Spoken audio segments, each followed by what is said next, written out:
Good morning, everyone. Thank you for joining the Surrey Board of Trade and the South Surrey and White Rock Chamber of Commerce for today's session, Strengthening Trade Ties Between the European Union and British Columbia with CETA. My name is Jocelyn Young, and I'm the CEO of the Surrey Board of Trade and Acting Executive Director of the South Surrey and White Rock Chamber of Commerce.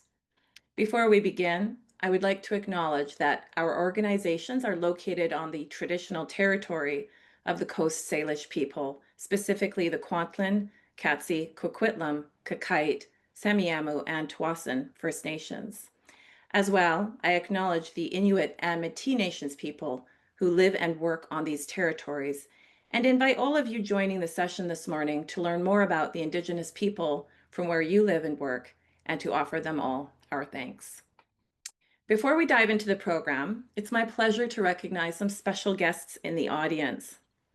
We have Daniel Paquette, the director of the World Trade Center Vancouver, joining us, a City of Surrey councillor, Linda Amis, and the Consul General of Ireland, Vancouver, Mira Ní Christale. Thanks for being here. The Surrey Board of Trade is grateful to our annual progress partners who support our work throughout the year. They are the Chambers of Commerce Group Insurance Plan by S&F Group Benefits, Focus College, and Western Community College. Thank you for your support. We have a wonderful panel of speakers joining us today. A leader within the local consular corps, Nicolas Baudouin, Consul General of France in Vancouver, Marie Beau from the Economic Department of the French Embassy, Eric Peterson from Global Affairs Canada, and Jean-Toussaint Olivier Battistini from Expertise France. Thanks to all of you for being here today to share your knowledge on international trade and to make doing business with France more accessible. I would now like to invite Nicolas Baudouin, Consul General of France in Vancouver, to say a few words. Let's see. Yes. Okay.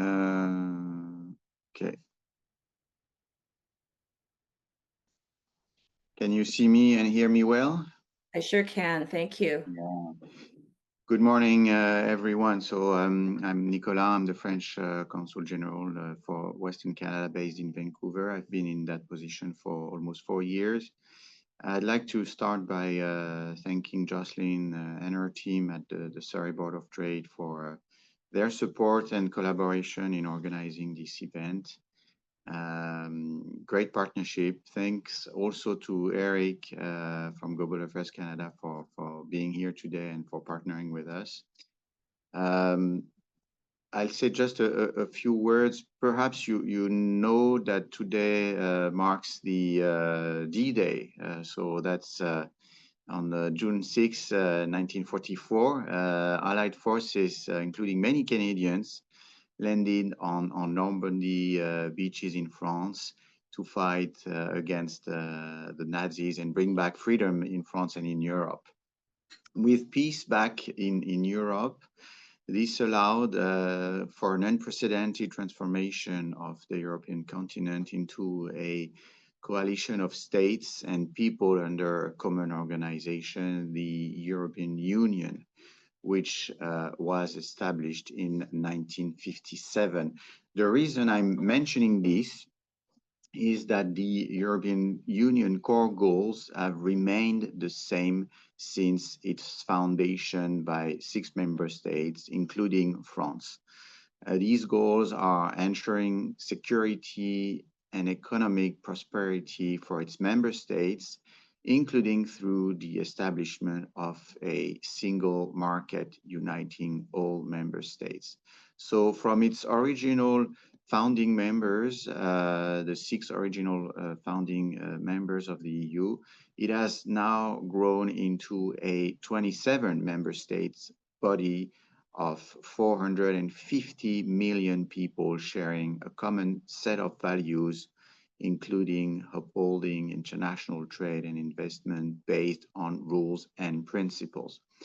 And through our membership of the EU, France enjoys tariff-free trade in a vibrant single market. Here in Vancouver, we are 10 member states represented And some colleagues, Jocelyn, you mentioned Kathy Gagan, my dear colleague and friend from Ireland, who is in the audience today with us.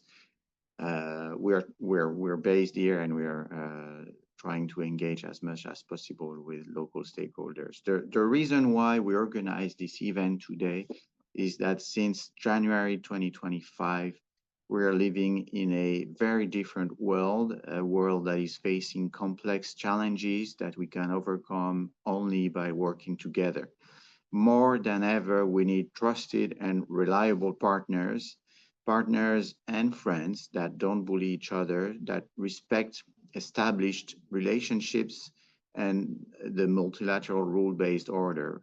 Partners that offer predictability, stability, and a true spirit of cooperation. This is what France and the EU can offer. The EU and Canada share many common goals and values with similar political and economic priorities.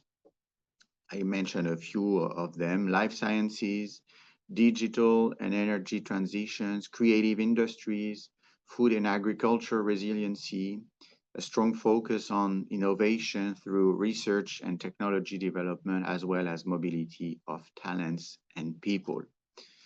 So at a time where BC has to diversify its trade relations and France seeks to build a more resilient economy, there are obvious reasons and no better time to work more together.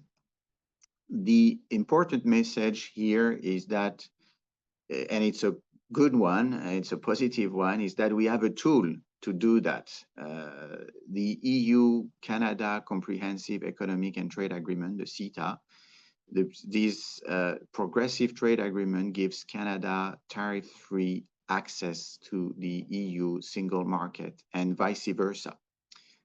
It is an incredible opportunity for BC exporters and importers, as the EU is the second largest integrated market in the world. This means a market of 450 million customers, 23 million SMEs, and no internal trade barriers or regulatory obstacles between member states, free movement of goods, services, capital, and labor. Once you have entered the EU market, for instance, through the French market, you can do business with the 27 member states. This agreement has been in place since 2017 and is delivering results. 98% of tariff lines have been scrapped. That means zero tariffs on imported or exported goods. A stable governance of the agreement also is in place with working groups to address trade issues. And that's why we're holding these types of events across Canada with the help of our embassy. Marie, thank you for being here, and with the expertise of our seconded expert to Global Affairs Canada, Jean Toussaint. Thank you again for being here. These events aim at raising awareness about the opportunities offered by CETA to enter the French and the EU market, but they are also designed to provide you with a toolbox on how to use the provisions of the agreement so that you can save on costs, be more competitive, and grow your business. So in conclusion, we're like-minded partners sharing similar values and priorities. We have a framework to do more business together with the CETA. And geography is not as much as a barrier as it might be presumed. You can fly direct to many European capitals, including Paris, from Vancouver on a daily basis with Air France. So we look forward to continuing the conversation we will begin today. And thanks again to the Surrey Board of Trade, to Jocelyn and our amazing team for putting this event together. Thank you to all participants for taking the time and for being here today with us. I'll turn now to Marie from the French Embassy in Ottawa to share more details about our bilateral trade relationship. Thank you very much. Merci Nicolas, thank you very much, and good morning everyone.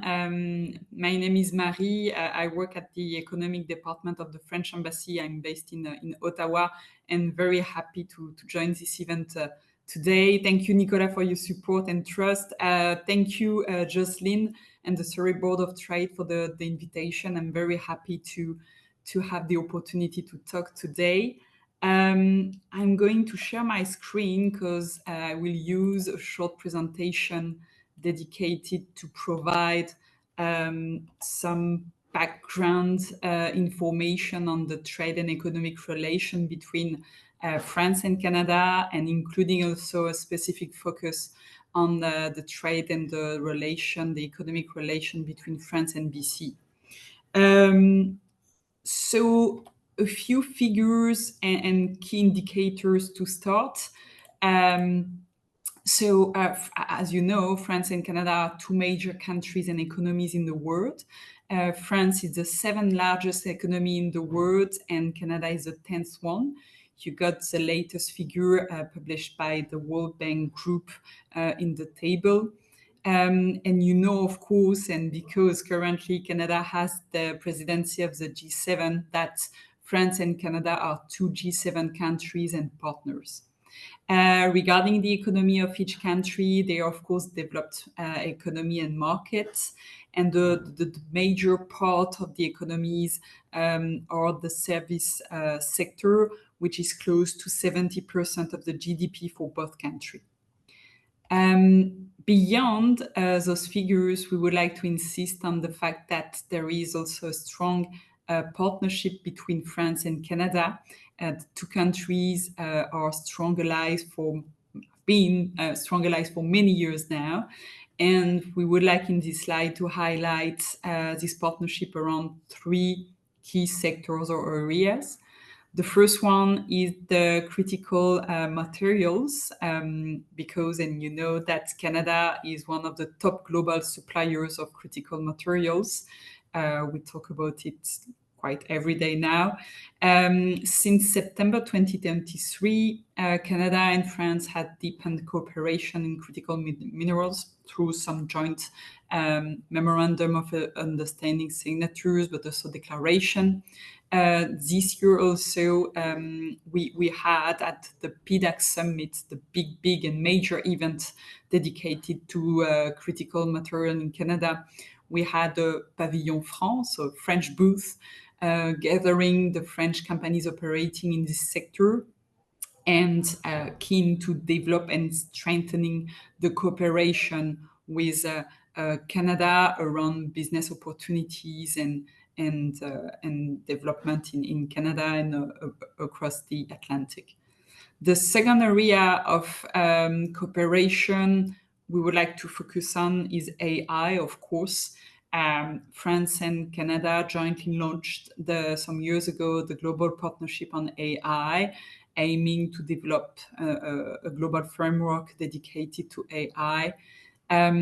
Again, during the last visit of President Macron to Canada, it was in September, a big part of the visit was dedicated to AI, and they met with the former Prime Minister Trudeau, with companies to talk about it and to see how we can continue deepening our cooperation. More broadly, I would say, and not only on AI, but tech, I'm sure you have in mind also that the big events and big show in Paris, Viva Tech, will take place in less than 2 weeks now. And the guest country of honor this year is Canada. So a big delegation of Canadian companies operating in tech sector will travel to Paris to meet with French officials, but also French companies and also companies around the world, because everybody will be meet and gathering in Paris in 2 weeks on the tech sector. So we look for this event and to see the new opportunities and business cooperation that could end from the Viva Tech Summit. The last point we'd like to highlight is also that Prime Minister Macron chose France for his first official visit abroad. It was in March 2025, and during this first visit to Paris, both Prime Minister Carney and President Macron reaffirmed the strength of our partnership, and they jumped willing to continue deepening the partnership and cooperation between our two countries. Back to some figures, but dedicated to investments, just to highlight that Canada is the 11th largest country investor in France, and in total 33,000 jobs in Canadian depend on Canadian companies and are created by Canadian companies, in France. And we have currently 200 Canadian companies operating in France. So we want to continue to support to attract the investment in France. There are already some major and key Canadian companies investing in France. Among them, I can mention, for example, McCain, who was one of the guest and special guest at the Choose France events, which aim to gather investors from all around the world every year in Versailles. So we look forward also on the investment part to continue deepening our relation and investment both in Canada and in France. Last slide on the figures regarding the bilateral economic relation between France and Canada. Would like to highlight that trading goods between France and Canada in 2024 was around 12.6 billion Canadian dollars. France is also the 10th largest trading partner of Canada, and the main French imports from Canada, which means the Canadian exports to France, are transportation equipments and products from mining and oil. And you can see on the diagram on the right side of the slide that the trading goods between France and Canada by province is so BC, British Columbia, is 6% of these goods, of these trading goods. And thanks to this kind of events hosted today, and thanks also to the BC companies and their international developments, we hope to see in the next few months and years these figures of 6% to increase. Some last slides with a specific focus, as I mentioned at the very beginning of the presentation, dedicated to the trade relation between France and BC. So you can see that since 2017, the total bilateral trading goods between France and BC increased by 52.6%, which is quite huge. And we insist on this point, and we choose 2017 as a year because that's the year of the beginning of the implementation and the entry into force of the CETA trade agreements. So it shows also the very good results of the CETA trade agreements in the increase of our trade relation, and especially with BC. Last part regarding the component of the exports. So for the BC exports to France in 2024, the major part was consumer goods, and then we have with 34% of the exports, the electronic and electrical equipment and parts, and then comes industrial machinery, equipment and parts. But we have also, and this is related to the specificity of BC, with 11% all the forestry products and building and packaging materials. The last one is about the BC imports from France, so French exports to BC.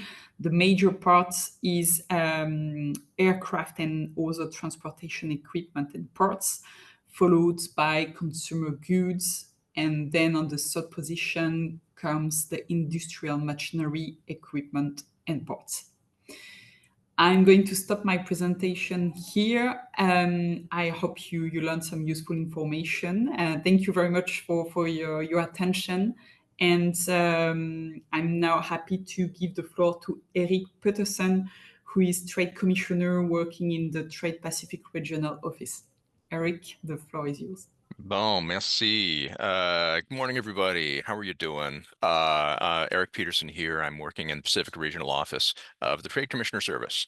You might know us, you might not, but I'm really glad to be a part of this, and because this matters in our current day. We're doing our best to try to find reliable partners, because there's a lot of people who want to do business with us. And so we're trying to make sure that we can support our Canadian businesses as they're going through a bit of a challenging time, given the economic difficulties with our southern neighbor.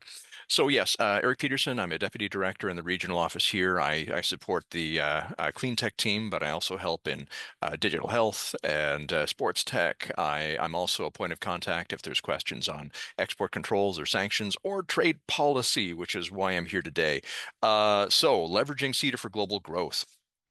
Let's see if we can move this on. So, Trade Commissioner Service, we are the federal government's, well, effectively the internationalization consultancy for Canadian businesses.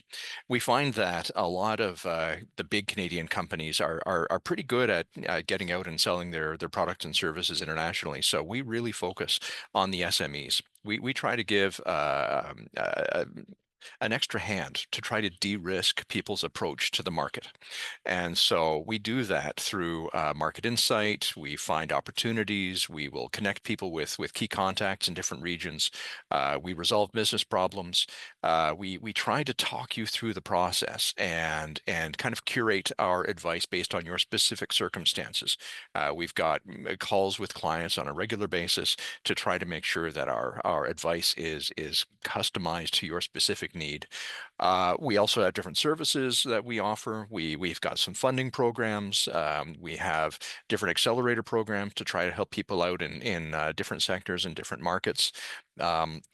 But this is the strength of what we offer to our Canadian clients. It's looking at our network. We've got 160 some offices around the world, 1,000 people who know how to do business in these locations.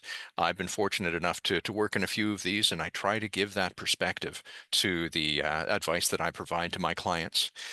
And the whole point is trying to diversify our trade. It's diversifying who in our economy trades. It's diversifying where we trade. It's diversifying what we trade. Because if we have a better balance, if we have better participation, if we try to make sure that all aspects of our economy are on full speed ahead, then we can find better prosperity for all of us. And so that's our mandate. That's what we need to do. And this morning we're talking about free trade agreements, and Canada does this more than anybody else. We've got free trade agreements everywhere. In fact, we've just recently concluded negotiations with Indonesia, and so that's going to be going through ratification soon. And we're doing exploratory talks with the Philippines. But today is about the EU and partnership with France. You've heard from my counterparts who have expressed a great desire to have better commercial ties, and so they're interested in the product and services that we offer. We are interested in what they offer to us because we want to be reliable partners that invest in each other's prosperity and peaceful relationships. So we're going to hear about what free trade agreements are. It's going to be Jean Toussaint who takes over from me. I'm just going to let you know that there's going to be a lot of detail that comes because trade agreements are very long documents, but the principles are very simple. It's all about non-discrimination. It's about transparency, being treated as though you're a company that is French or Dutch or German. And so it's equal treatment, predictable rules. You get preferential access. So you're competing against American companies who don't have this. They've got to pay the tariffs. They've got to figure out how to manage it. Whereas we've got the easy road in. And so it might sound complicated, but it's not that bad. And once you've figured out your pathway once, then you're golden. Then you can trade in the entire market. And the Trade Commissioner Service is here to try to help you along the way to de-risk your approach. So I'm going to stop now, but this is where we are. I'm work out of Vancouver, but we represent clients in BC and Yukon. We've got offices across the country. Tarifffinder.ca, that's a great tool. Rules of Origin Finder. You're going to hear a lot more different tools, but mostly we want to try to demystify. It looks as though it can be complicated, but it's not that bad, and we're here to help you out. But for detail, I'm really happy to pass it on to Jean Toussaint. And this is a person who kind of embodies the desire to work more closely together. because he works in Global Affairs Chief Economist's office, and he's on loan from the French government. So that just shows that both countries are really trying to find ways to work more closely together. And he's an expert on this, so I will pass it over to him. Jean Toussaint. Thank you very much. Merci beaucoup, Eric. So I'm gonna start sharing my screen now that you should see. You should see it now. If I'm not mistaken. Just a second, please. Yeah, you should see. So this today's presentation is basically in two parts.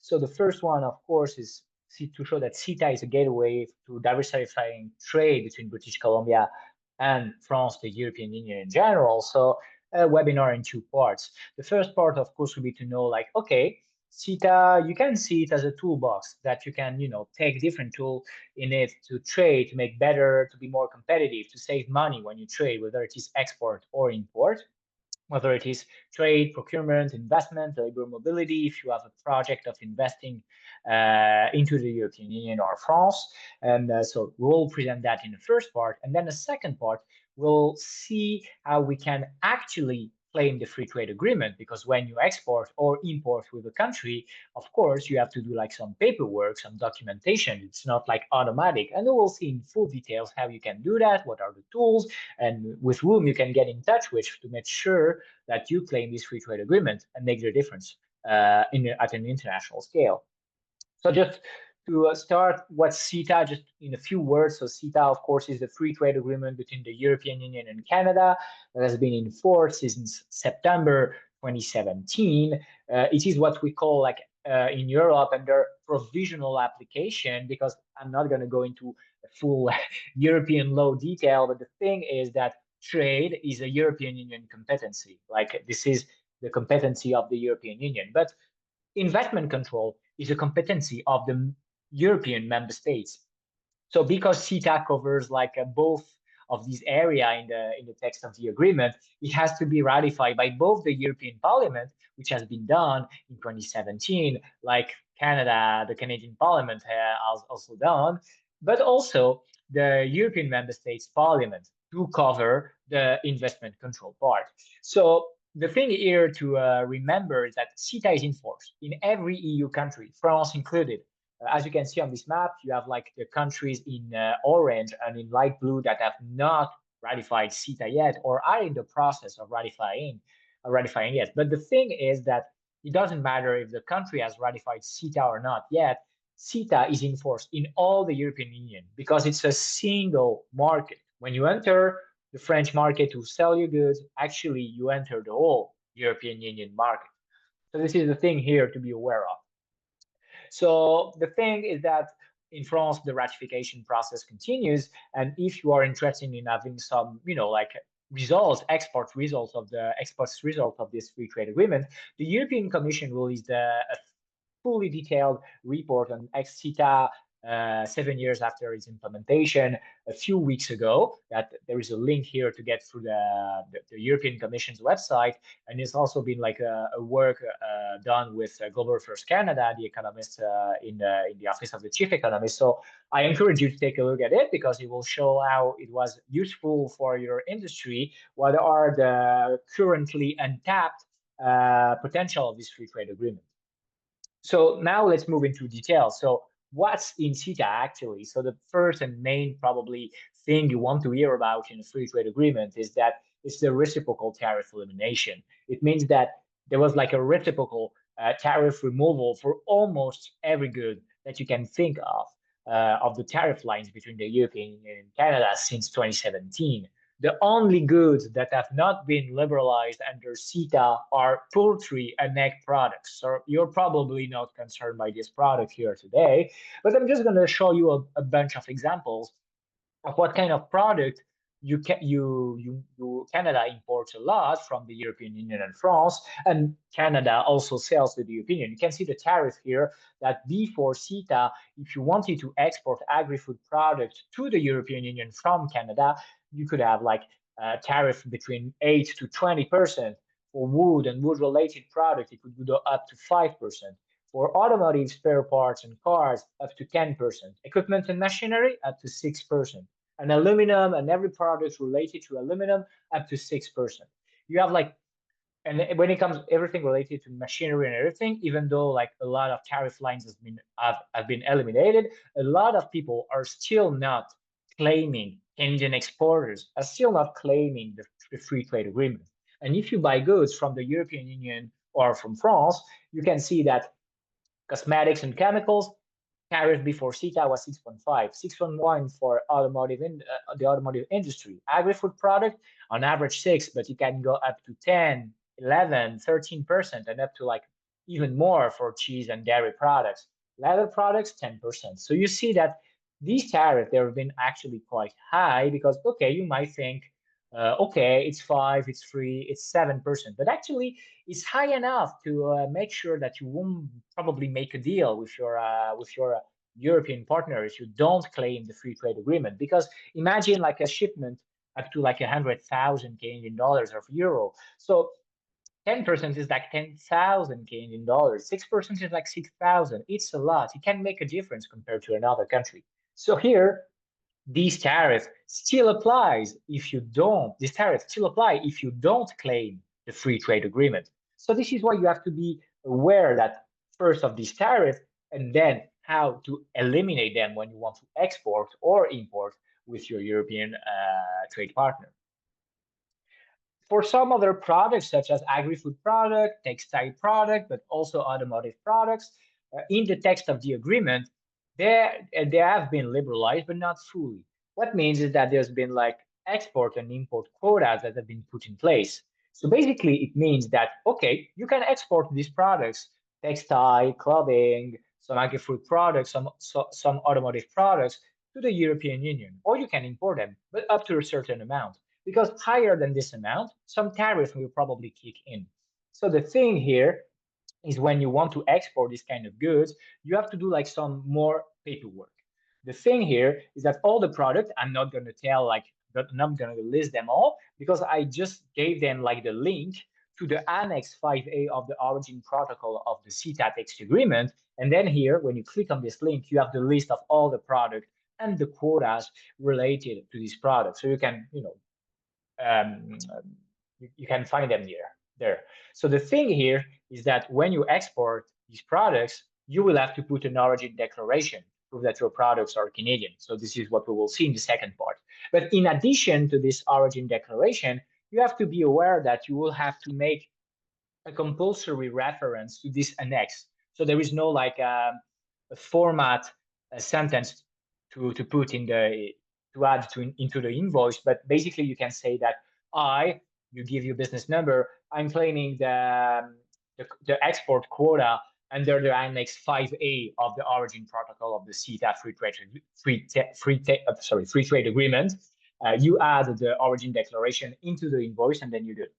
So the good thing of this quota is that it allows you as an exporter to benefit from a more flexible rule of origin for the textile and the apparel products. But if you want to import products from the European Union, the problem might be, not a problem, it's like you have something more to do, is that you will probably have to ask an import permit from Global First Canada to make sure that you can import this product with tariff elimination. So it applies for dairy products, for example, or for some like textile or clothing product. So that's the thing here with these specific products. So now we know more about like the goods. Let's move on to the services. So here, services, what you have to remind, and I think this is probably the most important thing because now we are a service-based economy, is that all services have been liberalized under CETA, almost every of them, with the exception of the direct management of the French or the other European countries' social security. But you can still sell them like softwares or other like solutions. But what it means for you as a potential exporter of services to the European Union or France, or if you want to buy services from the European Union, every services, you can think on everything, marketing, ad, counseling, R&D, everything. It means that now for you, it means two things. The first thing is that it's the application of the national treatment. It means that now all the non-trade barriers have been eliminated under CETA. So the rules you have to follow to make sure that you can sell your services into the European market are the same as another European company. So you don't have like some extra step. There cannot be any discriminatory laws preventing you from making business into the European Union because you are a Canadian business. So what it means beyond that is that it's not mandatory for you to have a legal entity in the European Union or in France to perform the service you're about to sell to a Canadian company or to to a European company or to a European consumers. The other thing to remind is that now, thanks to CETA, there is no obligation of technology transfer. So it means that, okay, you're about to sell your product, you have a specific like solution, which is very innovative, let's say artificial intelligence, but you don't want like the other company you're dealing with to steal your intellectual property. So now under CETA, there is no obligation of technology transfer. So it means that nobody can force you legally to share the intellectual property with the company or the local government you're dealing with. So this is like some leverage to give you an enhanced protection of your intellectual property. But still, if you compete on an equal footing with European and French companies, you still have to respect European and national laws. So basically, it means that Canadian companies still have to respect and abide by the French national law and the European law. Let's say French because let's say you want to export to France. So it means like I take the example of like data privacy. You will still have to respect the GDPRs or RGPD in French to protect, to make sure that you abide by the data privacy law of the European Union. Also, you have like facilitated cross-country investment thanks to CETA, especially if you want to attract investment to BC or any other places in Canada. So thanks to CETA, Canada has increased the threshold for company takeovers, investment, merging, without investment control from the Canadian federal government. So before CETA, it was around 600 million Canadian dollars. Now it's been raised up to 2.1 billion Canadian dollars in 2025. And the thing here to be aware of is that this threshold is being revised every year, depending on inflation and exchange rate between the euro and the Canadian dollar. So usually it increases every year. So it means that you have a large panel of investment possibility you should take advantage of if you want to attract European investors into your company, into your province, because it would be way easier compared to another country where you don't have a free trade agreement with. However, on the other side, as I said, investment control is a EU member state competency and not a European Union competency. So what it means is that France has its own rules, like every EU country, the Netherlands, Germany, Italy, and so on. So what I can tell you here is that I put you a link towards the French investment control guidelines. It's a very short guide, 6 to 8 pages maximum if you have an investment project in France. So it gives you like all the relevant information and contact you should be aware of. And what I can tell you here is that investment control may be likely if this investment, according to the French law, is likely to jeopardize public order or activities essential to safeguarding the country's interests. So it's large, it's interpretative. You have to take a look at the guidelines I've shared with you. So, but still, CETA provides more transparency and protection in case of investment control. So we will have like a easier exchange of information with the French authorities or any other European Union's authorities. The other big thing in the CETA Free Trade Agreement text is the reciprocal opening of public procurement markets. So CETA includes a full opening up for Canadian and European companies for public procurement at the national, subnational level, and European level, or also Canadian federal level. Of course, you have exceptions and restrictions. For example, if you want to bid on a public tender into the European Union, for goods and services, depending on if it's the national level, the provincial level, or the municipal level. You will have to bid a minimum amount to make sure that you are protected under CETA. And the same thing apply here in Canada. The idea is to protect like very small SMEs if they want to apply to some public procurement. But still, it's you can see that the thresholds are not like super high, so it gives you like a wide range of opportunity here in Europe. And public procurement is a major source of earning for French and Canadian companies. So to give you like a few numbers, public procurement here in Canada and in France, the numbers are mostly the same. It's between 14 to 16% of their respective countries' GDP. So it's a lot. It's like more than 150 billion euros per year. So it's enormous. So how to evaluate your eligibility for the public tenders? So at the European Union level, there is a platform, a European Union platform called Tenders Electronic Daily, also called TED. So you have the link here. And this is a platform that gathers all the public tender at the European Union, nationals, and national levels. And it tells you when you are eligible for CETA as a Canadian company. I also included the France's national platform because sometimes TED is not like up to date. So some public procurement market may be like only available on the French website, but still TED is a very good website and is available in English. So it may be like more useful for you. But if you speak French, you can take a look at the France's website. Also, you know that but Canada Buys is a website from the Canadian government gathering all the public procurement here in Canada, and it's also a good website for you because when you click on the Canadian public procurement market, it tells you like if you can team up with a European or French company under the CETA to bid together on this public procurement.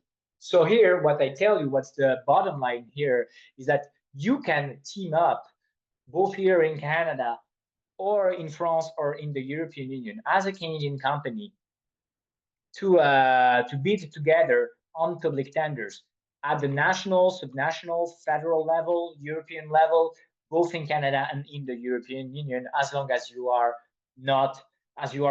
eligible to CETA, which is in most of the cases, as long as you bid higher than these numbers on the slide.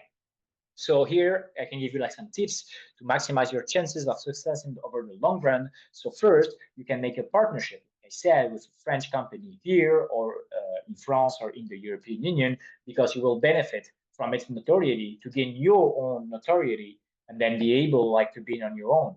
You can also take a look at the winners of the public markets, the public procurement markets, because all of the winners of the public procurement markets, this is a public list. You can have all the information. You can know which company won. You can get in touch with them and trying to be their supplier or subcontractor. So this is a good idea also, like to make money out of it, to be more notorious in the long run in your industry or in the European Union, and then be able to be on your own. And then probably it's the most complicated, but still, let's say you want notoriety really fast. You want to make sure that you can bid fast. You can open a subsidiary here in the European Union or in France. You'll be able like to sell directly your good. You will have like a legal entity into the European Union or in France and be able like to bid on your own for these European public tenders. So this is for public tenders. Now, the last part is related to the greater labor mobility between the European Union and Canada. Okay, let's say you want to buy a company, you want to open a subsidiary, you want to do something in the European Union, but you want to, send your executive or you want to manage directly this new subsidiary here in the European Union. Thanks to CETA, you can go and transfer some of your workers here in the European Union 3 years, and then extend this visa up to 4.5 years. So you can send them work there. It's like a fast track visa application. You still have to apply for a visa, but it's a fast track application, which is really great. You can also, and this provision of the CETA Free Trade Agreement only applies to Canadian or European Union citizen passport holder. So make sure of that. Let's say you are a service provider and you have a contract in the European Union. You want to perform your service here in the European Union, maintenance, repairing. You have like a 5-month mission for consulting mission in the European Union. You need a visa to do that.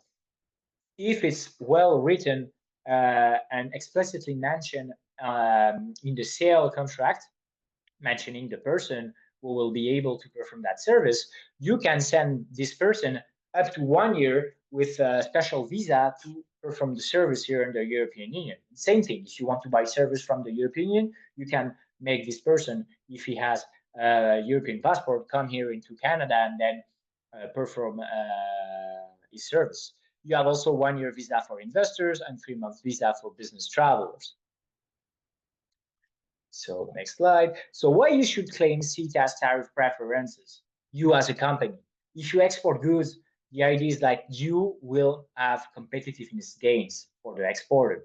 If you can sell your good like at a cheap price compared to your competitor, with which are probably don't have like a free trade agreement with the European Union, like the United States, India, or China. These are countries where we don't have a free trade agreement with. So if you sell your good and you claim CETA, you will have more price competitiveness compared to them, because you will be able to sell your good 6, 5, 10% lower than they can do. For your client, it's a net financial gain, because they will be the one not paying the tariff. So they will save money that will probably put somewhere else, compliance, marketing of the imported product, or preserving their margin. So they will be happy, which gives me, which put me like to my third point. You will secure a long-term relationship between you, the exporter, and your client, the importer. Because here the thing is, you're far away. Even like Nicola told you, like, yeah, you can take a plane and go to France or the European Union, but still you're not on the same like time so there is like a time difference. So the thing is that if you use a free trade agreement, if you can show that you can navigate through all these like documents and everything and make your customer save money, he will be happy. So you will secure a long-term relationship, which will be like easier than if you have like, let's say, a competitor that come and wants to sell the same good as you to your customers. Will say, no, like, I'm dealing with this BC company and that they are claiming this free trade agreement. I'm saving money. We are doing good business. I'm going to not switch suppliers. So this is why it's important. And then if you have a subsidiary here in France or anywhere else in the European Union, you don't want to pay tariff on your own good you send into the European Union and then to resell them. So here, if you claim CETA, you will have both competitiveness and financial gain. For services, like we said, being aware of CETA, preferential, the elimination of the non-trade barriers will make it easier for the flow of trade, will make it easier to protect your intellectual property, and will be like easier for the labor mobility between the European Union and Canada that you should be aware of. So 7 years old, almost 8 years old, because in September will be like the 8th anniversary of CETA. There is still a positive outcome for the France-BC trade relationship. So here you have like BC export to France, and you see that, okay, it's not like big numbers. It's like 114 million Canadian dollars in 2024 of exported value, mainly equipment and machinery, chemical products, wood and products of wood, furniture, cutlery, and product of plastics for industrial uses. But still, you see that there were like a high tariff before CETA, 6%, 6.5%, 14%, 6.5%. But you see that the tariff elimination helped to have a huge increase in trade. So plus 35% for equipment and machinery, plus 63% for wood and product of wood, plastic of industrial use, like it doubled. So you see here that the elimination of tariffs had an effect on the increase of BC's export into the French market. And then on the other side, you see that same thing. French exports to British Columbia increased a lot thanks to the tariff elimination, and allowed France in a way to export the French lifestyle, because like most of the products you can see, like machine, like wine and liquor, article of leather, jewelry product, iron and steel products, cosmetics, all of these products, they have increased a lot, and by a lot, like multiplied by 5.5% for jewelry product, and you used to have like 8.5% tariff, 10% tariff on leather product, you like it's like multiplied by like 3.4. So you can see here that there is a high correlation between tariff elimination and increasing trade. So here, the bottom line, the important thing here to be aware of, that tariff elimination matters, because when you get this tariff elimination as an exporter or an importer, you will buy more, you will sell more. So you have to claim the free trade agreement. Make sure you do that when you want to trade with the European Union and France. So of course, trade diversification is the buzzword over the past few months. So the idea is like, what are the opportunities for the French Canadian trade relationship? So the idea here was to identify some kind of products and sectors that could be like I would say more important, like the priority. And on the left side of this table, you can see the product that you could import more from France and the European Union in the context of all the trade tensions we are all aware of. And on the right side of this table, you have like all the products that British Columbia and Canada in general could potentially sell more to France and the European Union in the short run to be more resilient in their company. So for BC, like agri-food products, for Massadics, aerospace and automotive industry, jewelry and watchmaking industry, equipment and machinery, industrial chemicals, aluminum product, plastics, all kind of services, you could sell all of these more in the European Union thanks to the CETA. But on the other side, you can see that you could probably import more agri-food products such as alcohol, dairy, food preparation, pharmaceutics, and same thing, aerospace, jewelry, agricultural, forestry, on construction equipment and machinery, cosmetics, plastic and rubber for industrial use. You see that the panel of products is quite large. For the services, all kind of services are covered by this potential increase in trade. And for public procurement, as you can see, usually when there is like trade tension between two countries, first you target the good, then you target the services, then in the end you target like the public procurement. I'm not sure if it's still the case for BC, but I've read that there was like the idea of like implementing a 25% penalty on the American company that would like to, bid on public procurement here in BC. Of course, it's a barrier, so it will prevent companies from applying, from bidding in the public tenders here in BC. But of course, it creates more opportunities for Canadian companies. But if they want to team up with a French or a European company, of course, there is more room for opportunities for the trade relationship between European and Canadian companies on this matter. Of course, in the long run, because what you can see on this table is like product that could be traded more in the short run. In the long run, we will need certainly investments in supply chain, more resilience, more transportation, more plane and boats. So of course, if you are in this kind of sector, there's also here a room of opportunity for you to make it like the logistic better, to increase the trade between Canada and the European Union, to make sure that the supply chains are not like overwhelmed. So now that we have seen this, what's in the CETA toolbox, now the idea is to move to the second and last part, which is like understanding the key concept and practical tools to navigate CETA. So CETA, the preferential tariff, does not apply automatically when you are a good exporter. You must demonstrate that the product you're about to export is sufficiently Canadian. So to do this, you have to do what I call like the customs trinity that has to be respected. But this thing, what I'm saying, applies if you trade with every country with a free trade agreement. Today, I'm going to show it like for CETA, but it applies to every country you're trading with. So first thing, of course, is to make sure of identifying what you export, to make sure that you can calculate the customs duty which are like applicable.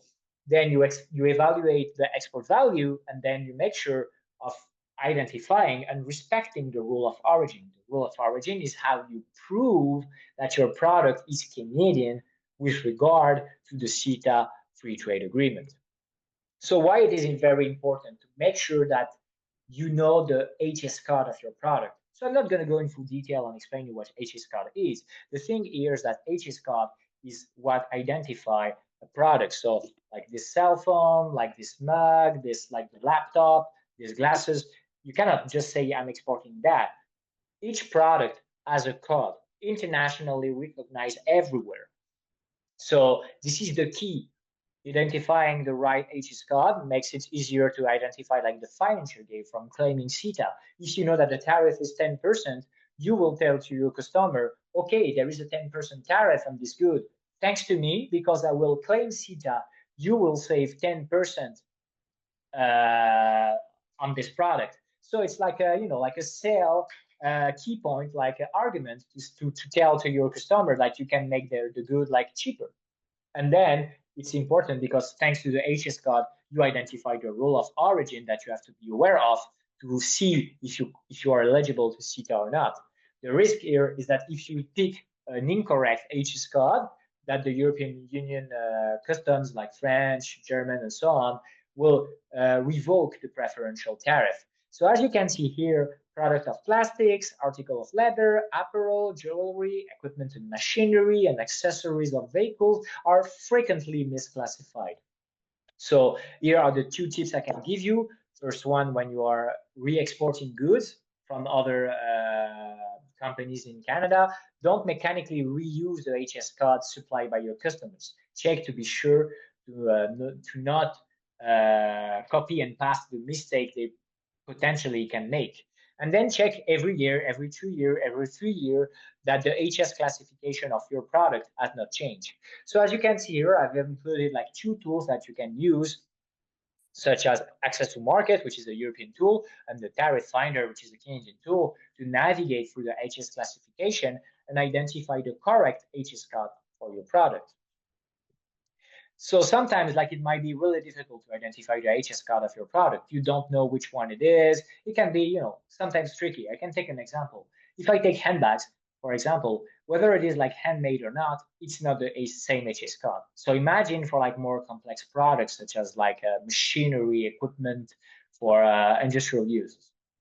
So the thing here is that you can ask the French, European, or the Canadian customs advanced ruling on the tariff classification. And I highly recommend you to do that because you send all the information about your product, how it is made, what's the final use of your product, and then the Canadian and French custom, they can tell you what is the correct HS classification for your product, which is very helpful then to identify the rule of origin. The customs, Canadian and French customs, can also help you to identify the correct origin, rules of origin, and to see if you are qualifying for the rule of origin for your product. This is what we call like the binding origin information. So usually the decision like the customs they give you is valid for 3 years and is enforceable against customs. So this is important. Usually take up to 120 days to get like the decision. So pay attention, do this like in advance of your export process. And if you have no time to ask like this information to the French or European customs because you have to export like quite fast, they are also like consulting from the private sector. You don't have the time to deal with the customs? Okay. See your customs broker, see your freight forwarding company, talk to a law firm specialized in customs and international trade law. They are also specialized to help you in identifying your product classification. Here, the thing to be aware of is that their decision, this is private companies, this is not enforceable against customs. So it's up to you to balance between like having a fast decision or taking your time, but making sure it's enforceable against the customs. Okay, now we know a little bit more about like the product classification. The idea is to identify the correct rule of origin. Rule of origin is how you prove the product is Canadian. each product has its own rule of origin. So this is why it's very important. One HS code, one product, one rule of origin. It's the citizenship of the traded good. So there are three principles that apply to all products. So the first one is that it's the territoriality principle. The production must occur in Canada or in the European Union to be eligible to CETA. This is quite obvious. Like, to be Canadian, it has to be produced in Canada. Then your good has to go beyond insufficient transformation. So basically, you cannot import a good from China, just do like some repackaging, relabeling, some painting on it, and then exporting it to the European Union. It won't be like qualifying for CETA or any other free trade agreement. You have to add some value. You have to put like some value added to the product. You have to create wealth in this product. And then you have to respect the direct transfer rule. So the direct transfer rule under CETA is that, okay, you're about to export your good, you're qualifying for CETA, congratulations. Your good is taking, is like going from BC to Paris by plane, or going to BC to Marseille by boat. So if the boat or the plane stops by a third country, United States, the UK, which is not part of the European Union anymore, or Switzerland if it's a plane, for example, in this third country, which is not part of the European Union, the product must not have any relabeling, any repackaging, no final transformation of the product is allowed. The product has to enter the European Union untouched at the moment, like it was at the moment it left the factory in BC. So if you do relabeling, repackaging, or final transformation in a US port, your product will lose the preferential tariff because it will not be considered Canadian anymore. So be aware of that, and the same thing apply on the other side. So of course, beyond these principles, you have these principles to apply to our product. You have specific product rules. So four rules apply in CETA for all the products. I'm gonna be more specific on the first two ones because they are the more important, because they cover 70% of the rules of origin in CETA. So the thing here is that when you have let's say I'm going to explain like the first one, which is the HS chapter heading of subheading change. So the thing here is that, okay, you take raw materials, you take intermediate consumption from Canada or not from Canada. What matters here is that you turn these raw materials or these intermediate consumption into another product, into another intermediate consumption, because you will change the HS code of your product. Remember, one product, one HS code. So if you take raw material, a specific HS code, a specific HS chapter, you turn it into another product, an intermediate consumption, into a final product, here will be considered as Canadian, because this is what's written in the text of the free trade agreement. And it doesn't matter that the raw materials or the intermediate consumption is not originating from Canada in the beginning, because you created some value added to that product. And then you also have like threshold of non-EU, non-Canadian raw materials allowed in the product. Basically, it applies, for example, for the automotive industry. They ask you not to have up to 45 to 50% of non-Canadian, non-European content in the product. So basically, these two first principles, they represent almost every product, and they're quite easy to qualify for CETA, because the idea is that this free trade agreement was signed to make it easier for SMEs to claim it. So it's a free trade agreement for SMEs in the beginning. And then, of course, when it comes to agri-food, basically like agricultural product, an apple, eggplant, fish product, meat, the rule is that, of course, it has to be like only obtained in the EU or in Canada, like in an apple, it was averted in Canada, yes or no, it's quite straightforward. And for textile and clothing, the rule of origin are quite simple, because they explicitly write what kind of transformation process has to occur in Canada. So if you respect one of these four principles, depending on your product, you will qualify under CETA. Of course, you have like some flexibilities. The first one is the absorption principle. So basically, you take raw materials from China. You transform here in Canada into another intermediate consumption. Then this intermediate consumption is being reutilized to make a final product here in Canada. The whole thing we will consider 100% Canadian, even though the raw materials was Chinese in the beginning, because we will consider that you created first value added from the raw material into an intermediate consumption. Then you have the bilateral accumulation. Basically, it means that all the raw materials and intermediate consumption you use in your production process that are coming from the European Union will be considered as 100% Canadian. So the thing here is that if you want to export with the European Union to the European Union, use European raw materials and intermediate consumption. It will make it way easier to qualify for the rule of origin than if you use like non-Canadian, non-European raw materials.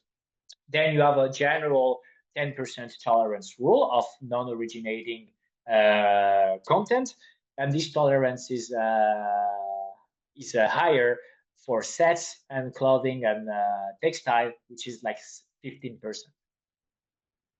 So here I just want like to make a comparison between CETA and CUSMA as an example. You see that, for example, like the flexibilities here, whether it is the general tolerance, the bilateral accumulation, is easier in CETA than in CUSMA, for example. And I will probably take a greater look into the origin declaration. So basically in CETA is just one sentence to add to your invoice, to claim CETA. This is the only thing that matters.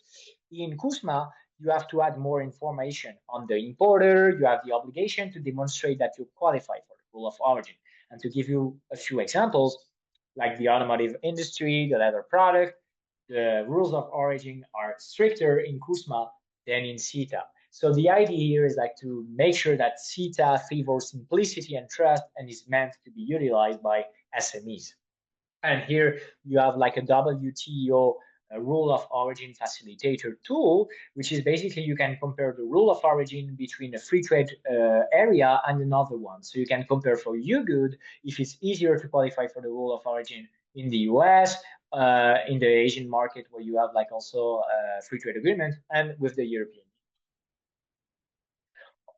Of course, it might be sometimes difficult to identify the rules of origin because they are written in the text of the agreement, and there is like, and it's hard sometimes to find the rule of origin to see if you qualify or not.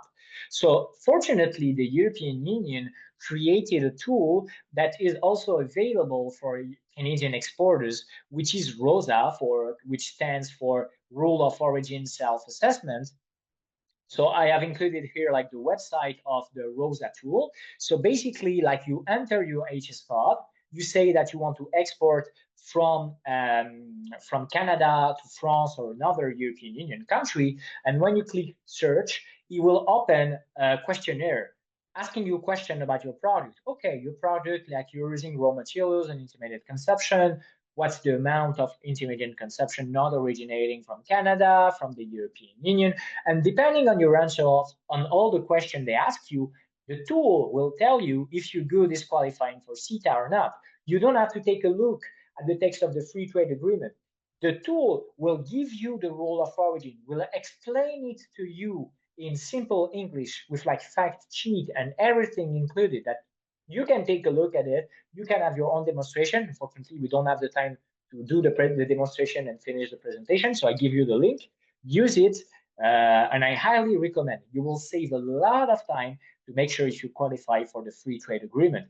And you can save the results of your self-assessment, send it to your importer, send it to your customs broker, send it to your freight forwarding company, and you will show that you're qualifying for the free trade agreement, which will make like probably the difference, which will make you like to save a lot of time if you are hesitating, if you don't know if you're qualifying for the free trade agreement.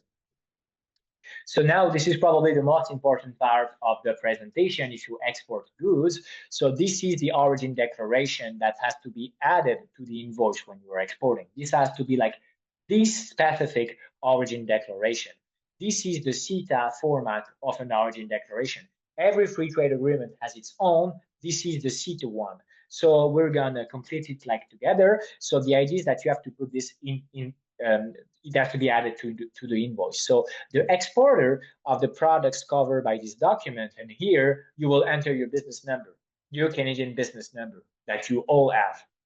Declare that, except where otherwise clearly indicated, these products are of, and here it's highly important, you have to write Canada or Canada EU if you use European Union raw materials and intermediate consumption. Don't write British Columbia. Don't write Vancouver, Surrey, or another part of British Columbia. You have to write Canada. If you don't write Canada or you write something else, the preferential tariff will be revoked by the customs authority. So formality is very important. This is the specific sentence. It's one sentence, as you can see. This is the only proof that the customs authority are going to ask you to claim CETA. This is the only thing. No other proof. This is the self-certification.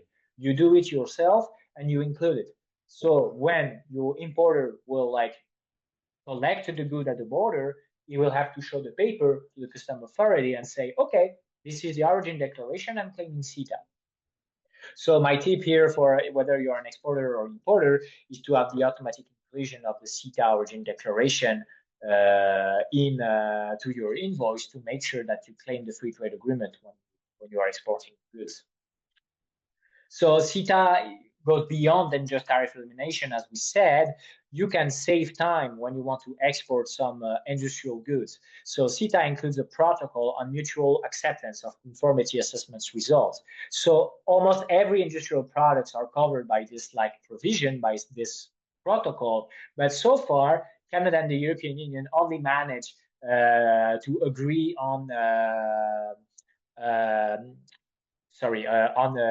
certification bodies for telecommunication and machinery goods. So basically what it means is that the assessment done here in Canada, in BC, so the exporting country, it will be recognized in the EU without any further procedure. So what I recommend you here is that if you're about to export telecommunication good or machinery good, get in touch with your Canadian or European certification body you used to deal with, because you probably already sell your good here in Canada, and tell them about this protocol of mutual acceptance and see if for your good, for your specific good, you're eligible. I also remind you, with Rosa, the tool I presented you, I introduced you a few minutes ago.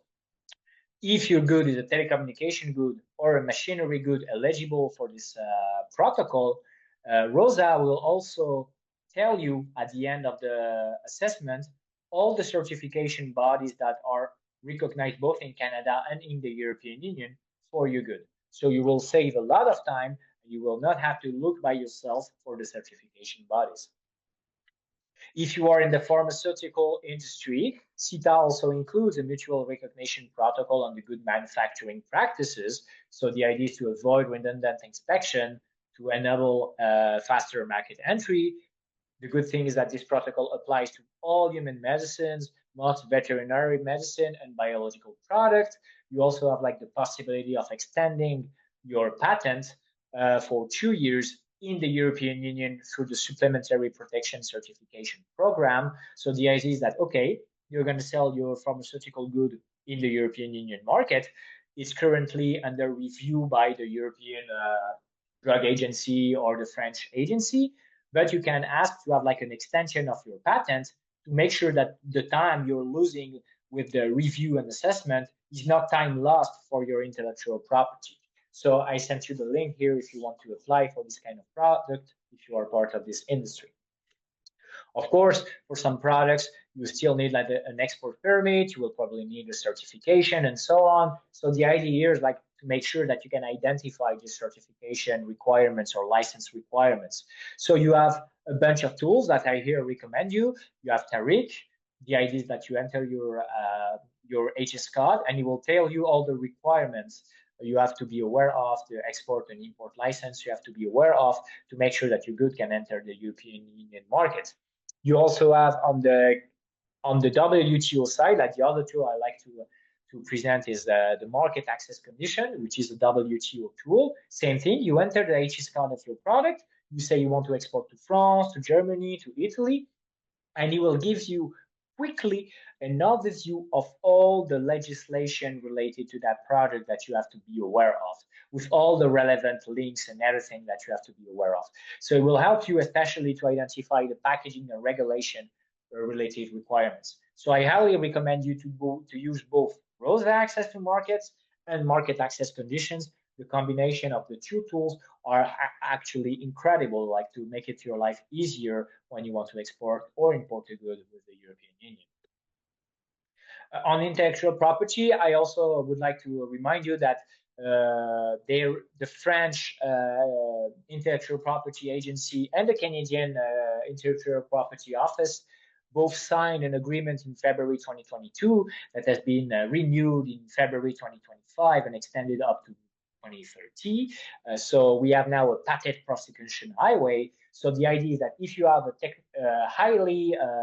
an intellectual property here in Canada, and you want to sell your good or your service in France, and you want to make sure that your intellectual property will not be stolen, you can ask the French authorities to recognize your intellectual property way faster than in any other European country, thanks to this prosecution highway. The thing is that the Canadian and the French authorities will have a strong cooperation on your file, and they will share all the relevant information to save you like months to make sure that your intellectual property is recognized here in France. And for the product and the solution, which are like the most complex, you can save up to 2 years to make your intellectual property be recognized also in France. So if you want more information or if you want to start the procedures, I have included the link here, and I have also included the link to another webinar of the CIPO and the French Intellectual Property Agency in this slide. So you can have all the information and then move forward to apply to this patent prosecution highway. Almost last remark is that to make sure that you export and claim the free trade agreement when you are exporting your good, you want to make sure that your customs broker or the freight forwarding company you're dealing with will claim the free trade agreement. So the thing here is that sometimes customs broker, when you don't tell them that you want to claim a free trade agreement, they're not going to claim it for you. So make sure that you are aware that the free trade agreement exists so you can make them claim it for you. So here, the idea is that you provide your customs broker and the freight forwarding companies with all the relevant information. First of all, you tell them that you want to claim free trade, the CETA free trade agreement. You share with them the CETA origin declaration. You share with them all the proof of exporting, importing, license, and certification needed. And then it's not mandatory, but you can give them like a proof, like some technical documents, like an Excel sheet where you calculated the rule of origin for your product to show that you have proof to sustain that you're qualifying for the rule of origin. Even though the origin declaration is the only thing that matters, it's always good, like, to keep documentation to prove if you have an inspection. And this will make it easier for your customs broker to claim the CETA preferential tariff. So I remind you here, if you don't tell them to claim the free trade agreement, they will not do it for you because they cannot assume that your product is qualifying for CETA if you don't tell them. So how to choose the right customs broker? So of course, in Canada, the good thing is that you have a public list of all the licensed customs broker available here in Canada. You have all around almost 400 licensed customs broker in Canada who are operating. Most of them are part of the Canadian Society of the Customs Broker. So I highly recommend you to take a look at that website if you're not working with a customs broker at the moment, because customs broker, they are responsible for 90% of the import and export declaration. Working with them costs almost nothing, between 70 to 150 Canadian dollars for one shipment. And it will save you a lot of time and make your life easier when you want to export or import goods. In France, unfortunately, there is no public list of the French customs broker or European customs broker. So here, if you want to get in touch with them, you have to get in touch with the French customs. So you have the regional office where you want to sell the goods. So basically, this is not related for you. It's mainly for your European counterpart who will probably import your goods. Last slide.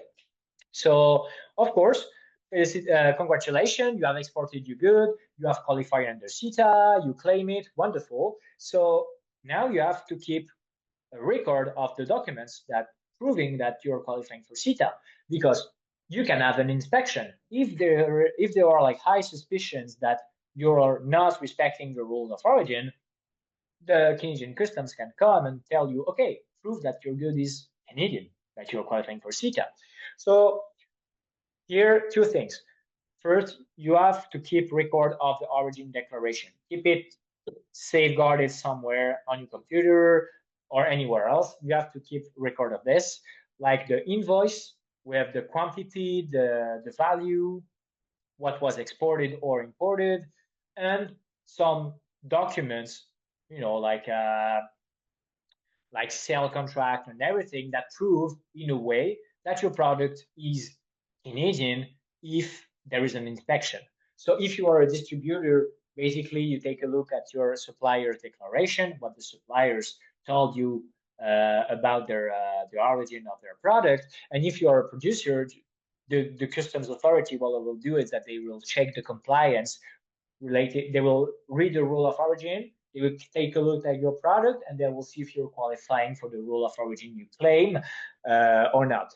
So here I remind you that failure to comply with control obligation will lead to revocation of the tariff preference for the exporter, and also risk of financial penalties for both the exporter and the importer. So the bottom line here is like claim the free trade agreement, but first make sure that you are qualifying and keep record of all the relevant documents, because you don't want to have a penalty, financial penalty, because you didn't keep good record of that. But the main document you have to keep record of is the origin declaration, because this is always the first thing that the Canadian and the European Union customs will probably ask you. So keep record of that. So thank you very much. This was the last slide. So I hope this presentation will be useful for you if you want to export or import with the European Union. If you have questions, remarks on everything, you have my email address here. And now I'll give the floor to Justine. Thank you so much, Jean-Toussaint, for that crash course in CETA. I feel like we could take a week-long course with you to really dive into the details. And I am sure everyone's heads are spinning from the level of information. So don't worry, everyone. The presentations will be sent to you and put online. So, and also, of course, I should tell you that the Surrey Board of Trade's International Trade Center can help members with certificates of origin. We've been doing that for a long time, and other trade-related questions. So just to note, we do have only 5 minutes left, and I have some questions, and feel free to put your questions in the chat. If I don't see them, I just ask Heather on our staff side to give me a little verbal prompt. My first question is, in your view, and let's start with you, Jean-Toussaint, but perhaps others have something to add. In your view, what is the single most underutilized advantage of CETA for Canadian businesses today? So I think actually there are two. The first thing will be on the goods, because sometimes I feel like, especially SMEs, because they don't have the financial or the human resources, they don't read the agreement. They're not aware of the agreement. I mean, they know it exists, but they don't know how to claim it or how to navigate through it. So usually they don't claim it when they want to export or import. So this is one of the first thing I would like to mention. So make sure, read the rule of origin. You have all the tools, claim it. You see, it's one sentence to add to your invoice. It's quite easy. The other provision, which is not fully utilized, is related to the labor mobility. We have a lot of European companies here in Canada. We have in Europe a lot of Canadian companies operating. We have talents to share all the time. Maybe there is a Canadian here in BC that would do an incredible job for its company in Europe, but because they go through the regular application process to have a visa, working visa, it takes, I don't know, 1.5 years to get the visa. If you go through the CETA fast track application, you see your law, immigration labor lawyer. It will make it easier to have your visa. Maybe you will save a year, you will save a few months. So these are both of the main provisions that are currently underutilized. And then the last thing would be make sure about intellectual property protection. You trade with a foreign country, like trading is like can be like dangerous sometimes, like it's big deal. So protect your intellectual property. I do want to come back to that, but Eric, first, do you have anything to add on what is the single most underutilized advantage of CETA? Well, we find that it's basically people not taking advantage of the tariff waiver. We did a study that was 5 years after CETA, so it was looking at 2016 to 2021. This is all online, so the stats are all out there, and it looked as though I've got it on my other screen, so I'm going to look up it. It's thanks to CETA, we estimated that 890.6 million was saved in duties in 2021 alone. So that's almost $900 million that was saved. But based on the HS codes and the trade back and forth, we estimate that 415 million was not saved because people just didn't claim their preferential tariff access. So that's, a third of all the money that could be saved. People are paying tariffs they don't need to. And so that's a huge amount of money that people can save. That money gives you a huge margin advantage against other competitors in the market. So if you do just a little bit of paperwork, and once you've done it once, then you're set. You know how it goes. You can do it repeatedly. This can save you a ton of money. And as people are just not claiming that they have this preferential access, they might not know that they have to go through it. But this is just a lot of money being left on the table. That's incredible, Eric. I need you to email me that stat. I would like to put that out there. I did get a text from someone who was having technical issues and couldn't get into the chat. Jean Toussaint, can you talk a little bit more about the intellectual property protection and what they should be thinking about? That's what they were asking me. So for the services, if you're dealing with the European Union, whether you want to buy or sell, nobody can force you to do some technology transfer in the sale contract. So it gives you like more leverage. Let's say you are an SME, you're working with a big company, they want you to share technology with them. So you feel like you're not comfortable, like to have to pick a fight, let's say. But fortunately, the free trade agreement gives you more leverage to protect your intellectual property. So this is the first thing. The second thing is that you have like the France, Canada, like patent prosecution highway to make it easier to recognize your intellectual property from Canada to France. And then when it's recognized in France, you can do like some additional paperwork to make it recognized everywhere in the European Union. So let's say France is a window for intellectual property to get them your intellectual property recognized faster in the European Union. Then the third thing is that you have a lot of I would say, dialogue committees created by CETA between the European Commission and the Canadian government. And there is one of them related to the protection of intellectual property. So the idea here is that if you see that someone is trying to steal your intellectual property, if you see that something could be done to increase the protection of intellectual property, you can tell the Canadian administration, you can tell the Canadian politicians, because they will be the one meeting almost like 2 or 3 times per year in these committees, and they will make adjustments to the CETA, the implementation of CETA. I take an example, not related to intellectual property, but to wine. So 2 days ago, Canada managed to have the recognition of 10 or 15 geographical protection area for their wine. One of them, I think, was related to British Columbia. So the thing here is that when you sell now wine from British Columbia to the European Union, you will have some kind of label giving like some, more non-price related more competitiveness, because it will give like a label like this is from somewhere that has been recognized like as a nice place to make this kind of product. So the same thing can apply for intellectual property. Amazing. Thank you so much. I do have more questions, but we are unfortunately out of time. So for those online, please send your questions to info@businessinsurrey.com if you want to follow up, and we can get your questions answered. My heartfelt thanks to all of you, Nicolas, Marie, Eric, and Jean Toussaint, for being with us today and sharing this important information. To our attendees, please note we will be sending you the recording and the facilitator's contact information after this session. Please be sure to check our website at businessinsurrey.com to learn more about upcoming events and learning opportunities. And thanks for being here, everyone. Make it a great business day and enjoy your weekend. Thank you. Thank you very much. Have a good day. Thank you.